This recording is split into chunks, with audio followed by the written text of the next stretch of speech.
Namaste, everyone. I'm delighted that my friend J.K. Jhavar has called this gathering and he's organized this amazing network of so many like minded media groups and think tanks and activists. It's about time we did this, and I would like to lend my support. He's invited me to give this keynote address to explain the big picture of what we face. So now we all know that we face what is called atrocity literature, which is an old term repurposed for today. I read this term, it applied to Americans 200, 300 years ago when they were writing about the atrocities of Native Americans and Mexicans, and that was a way to invade them and justify why these are no good people, and invading them to civilize them would be for their own better progress, for their own women, for the people that they are abusing. So this atrocity literature was a way to sort of show the inferior society of other people in order to either convert them or invade them, take their lands away from them. This is how atrocity literature, the term, came about.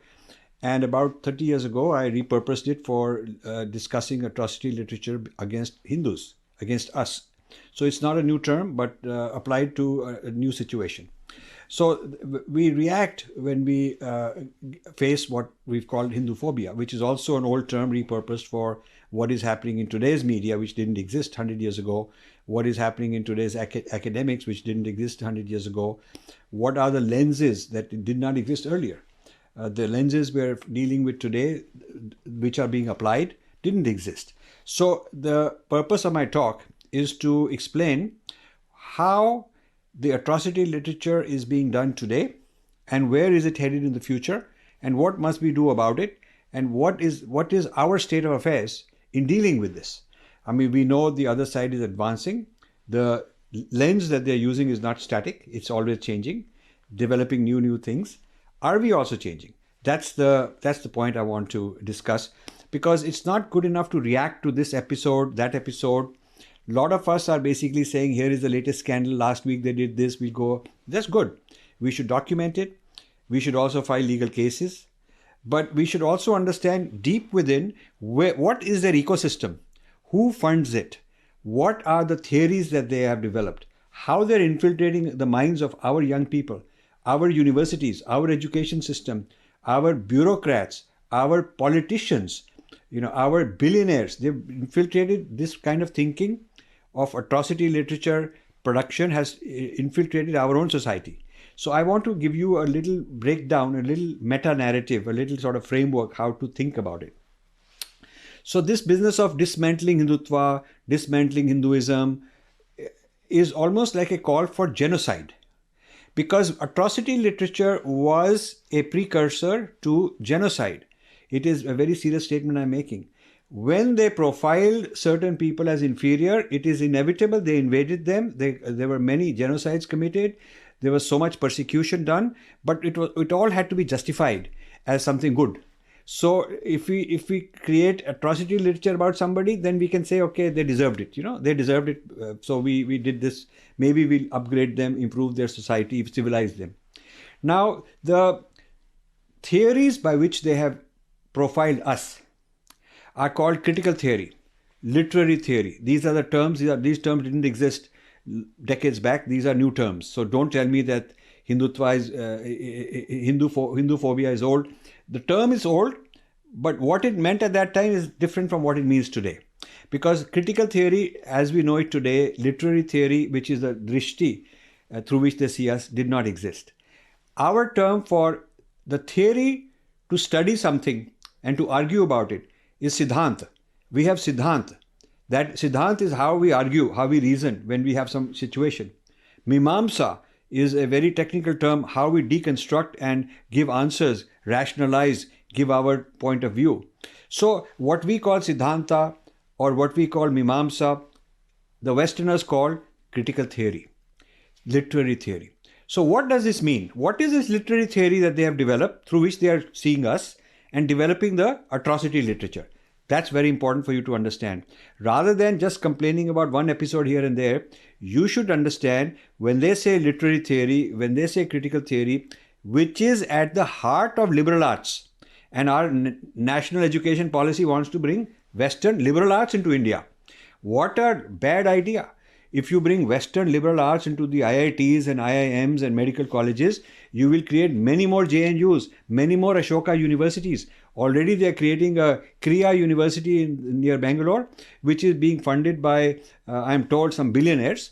You know, this Mahindra and Kiran Majumdar, you have to check this out. But they are basically bringing Western liberal arts, which means they're bringing Western critical theory, their Siddhanta, their Mimamsa to study us. Okay, and this is what we are going to be teaching our next generation. So things are going to get even worse if we allow this kind of thing to happen, and the NEP is encouraging it. This is very sad. So what exactly is this critical theory? I want to tell you. So this, you see, Indology started in the 1800s, in fact 1700s, and it was in Europe to study us. By Germans, they studied it for a certain reason. By British, they studied for a different reason. Germans were not trying to colonize us, British were. French studied it for a different reason. There was Russian Indology. There were Indology done by different people in different parts of Europe.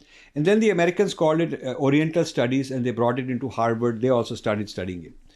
But after independence, the whole study of India changed dramatically, and it became South Asian studies in United States. So what the left at that time in the United States, while they're not asserting their leftist ideology on American society at that time, now they're becoming more assertive, but at that time, they were exporting Marxism to India.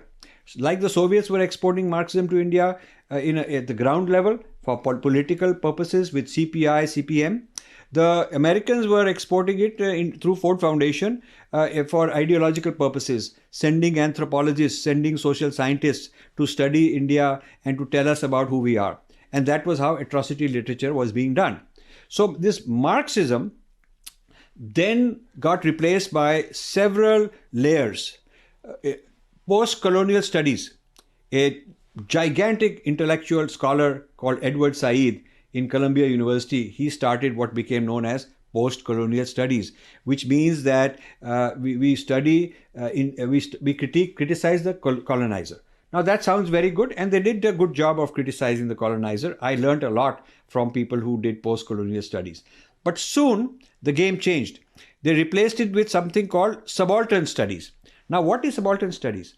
Subaltern studies means that there are these people below who don't have a voice, and we the scholars sitting in America need to give them voice. We the scholars sitting in higher places, ivory towers, we will give the voice to the underdogs in India, the subaltern people as they are called, the people who have no voice, and we'll teach them that they have been oppressed by their own superior people. So what it means in practice is we will give voice to Dalits, minorities, women, Maoists, all kind of people, make them rebellious against their own country. The Breaking India. So this is the origin of the Breaking India, subaltern studies, which means that you tell one community you have been oppressed for a long time by India. You tell people of one region you've been oppressed by others. South Indian, you've been oppressed by North Indian. Dalits, you've been oppressed by upper caste. All of India is against you. They've been doing bad things to you. Muslims, you've been oppressed by Hindus, etc. So this is subaltern studies. Very dangerous, and this became part of the fabric of Indian higher education. And then it worked its way through NCERT into schools. It worked its way into the courts. It has worked its way into the civil service, IAS people, media, all of them very much into subaltern studies, even if they don't know the terminology, even if they are not very sophisticated in terms of the vocabulary, the results of subaltern studies, many people have adopted. Secularism, against Hindu Dharma is part of that. Then became something else called postmodernism. What is postmodernism? So postmodernism basically says, break up all grand narratives. Break up the grand narrative of India. Because the grand narrative of India, who we are, that whole narrative, as it is written in Itihas, as it is written in various Shastras, all that is oppressive. The grand narrative is the problem. So how did they come up with this postmodernism? Well, they came up with theories like Freudian psychoanalysis, which says that when they give you a narrative, don't take it at face value. You should look at the motive. What was Valmiki's motive? Male chauvinism. So this is why Ram is a male chauvinist oppressing Sita. So this kind of a thing. You assume a motive that these people had when they created these narratives. And so when you see a narrative, don't take it as face value. You should look for what is the underlying meaning and hidden meaning. That is kind of, you psychoanalyze him, Freudian psychoanalysis. Another part of postmodernism is feminism. So that feminism is a lens of male oppressing female. And so you go to poor countries, third world countries, and show them that, women should be feminized to revolt against family. Family is bad for you. Family is something that actually oppresses you. So you should liberate yourself from family. So all this postmodernism became very fashionable, and unfortunately, large number of people in India have accepted it. Large number of educated class of people have accepted it. This is why the latest trend in this critical theory is called critical race theory. So what started with trying to help black people, Black Lives Matter, was a very important movement for helping black people. But then the critical race theory people, critical literary theory people, these scholars took over, and they came up with this theory saying that just like whites are oppressing blacks, similarly the India's ruling elite are oppressing Dalits. So we should take critical race theory and apply it to India. So now critical race theory exported to India is the latest fashion among Indian leftists. They are very proud to go around talking about how the whole of India is full of caste abuse, because now they can quote critical race theory. They'll get a grant from some American foundation, some British or European foundation. They'll be sent to Harvard. They'll be sent to all these places to give speeches. They'll be brought as witnesses before the US Congress. So this kind of a nonsense has gone on and on. So the issue, the study of this I have been doing for 30 years now. We have to look at where are the institutions where this is being done. The institutions include universities, seminaries, Islamic groups. The recent attack on Hinduism was funded by the American Muslims, Indian Muslim Council of United States, very openly. Seeking donations, demolishing Hinduism as a Muslim group, very openly, very officially. So besides universities and seminaries where they're training Christian priests and all that, Islamic groups in different parts of the world, various foundations, various think tanks, media in the United States, co-opting the media in India, Indian media very fashionable, trying to do all this. So you will see whether it's News Laundry or Scroll or Print or these kind of places, Wire, they're all into this kind of as a cabal, as a kind of a peer group helping each other promote these kind of ideas. So we have academics, we have government organizations, we have private think tanks, we have universities, we have media. So these are all the institutions which are reproducing this atrocity literature, which are adopting these lenses, which I've called the Western equivalent of Siddhanta, which is really the critical theory. It's called critical theory, and that is the foundation of liberal arts.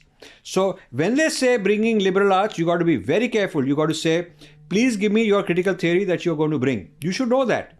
And you will find it is these kind of critical theories that they will bring. Maybe it is some Westerner, or maybe it is the Indian sepoy that they have trained. Doesn't matter. The Indian sepoy is in fact worse. He's trying to prove his usefulness to the white man. The Indian sepoy, the intellectual sepoy, is trying to prove his usefulness to the white man by doing more obscene, vulgar, aggressive, violent attacks on India more than the Westerners would do. Westerners will nuance.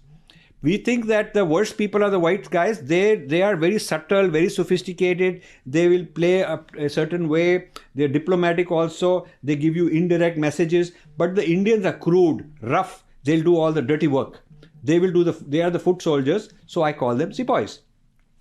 Now, this has penetrated politics. It has penetrated US government policymakers. There are petitions before the US Congress. In many states, these things are taking over. So the ability of the West to do this is going beyond just some think tanks and some intellectual places. People, when I used to tell me 30 years ago when I started all this criticism, they said, why are you doing it? What they teach in a university? Who cares? Unfortunately, they don't understand the big picture because they never got out of their small chota mota cocoon to see the Kurukshetra.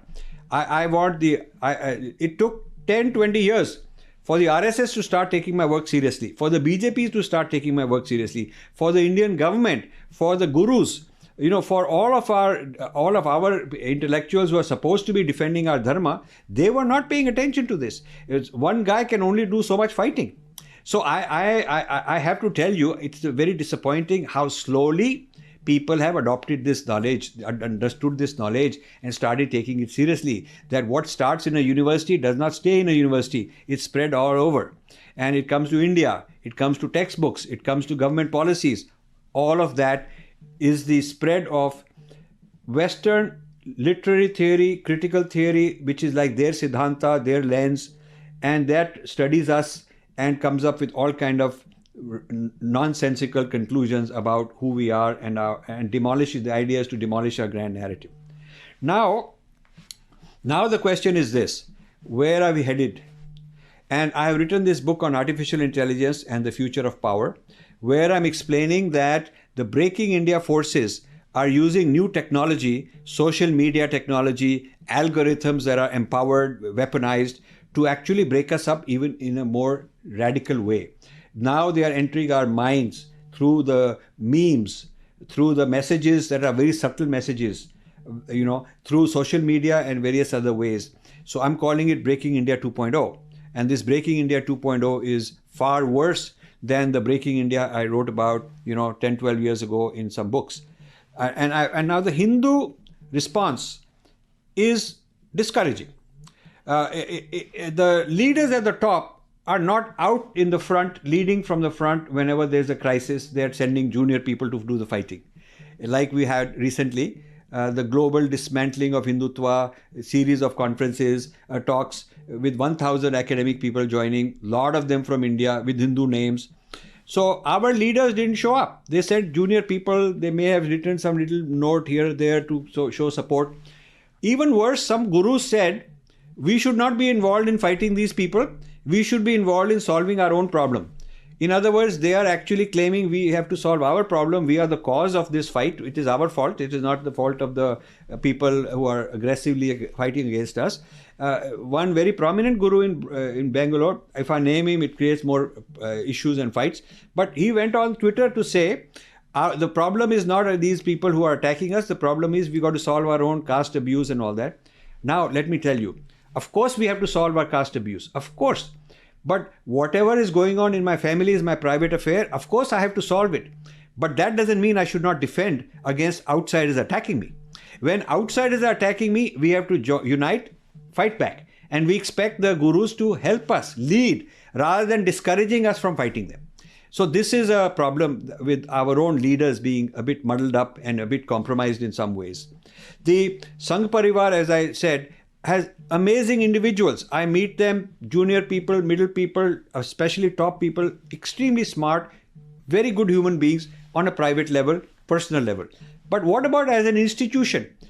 What about as an institution being a state-of-the-art think tank, or if not being a state-of-the-art think tank, at least encouraging others, giving them facilities, maybe bringing them together, showing some leadership? Because after all, their name starts with the word Rashtra. Rashtra Swayam Sevak Sangh. So if it is all about protecting the Rashtra. And so this, what I'm talking about, is about the Rashtra. This grand narrative issue, this Breaking India problem, this Hindu phobia problem, and this Western Siddhanta coming and taking over our liberal arts all over the place and becoming infiltrated into all the different organs of Indian society is a very, very serious problem. So I want to basically say that we need to create world-class Kshatriyas who understand this global Kurukshetra, not some local issue here and local issue there, who understand the global Kurukshetra, the foreign nexuses, and the Indian sepoys who are being used by them, how these people have gone and infiltrated universities, they've infiltrated guru organizations, they've infiltrated billionaires and industries, industrialists, they've infiltrated government, they've certainly infiltrated media, all the school systems through the NCRT. So, it's like an organ. Rashtra has got all these organs. These institutions are like organs of the Rashtra. These organs have, the cancer has metastatized. It has spread into all these organs. So we better wake up. And I thank J.K. Jhawar for putting this initiative together. Listen to me. This is not a quick fight. Do not have limited stamina, short attention span, either declare victory very quickly or run away. This is a intergenerational war. This is not going to be won in my generation. It is not going to be won quickly in the next generation. This is going to go on because the problems have started over many, many generations, and they will take many generations to to solve these problems. So I urge you who are members of this organization, please take it seriously. Please listen to J.K. Jhawar's leadership. I am there with you. I will do all my best, my entire best to whatever extent I can, and support JKG in his mission. Thank you very much for inviting me. Thank you very much. Namaste to all of you. Jai Shri Ram. Jai Hind.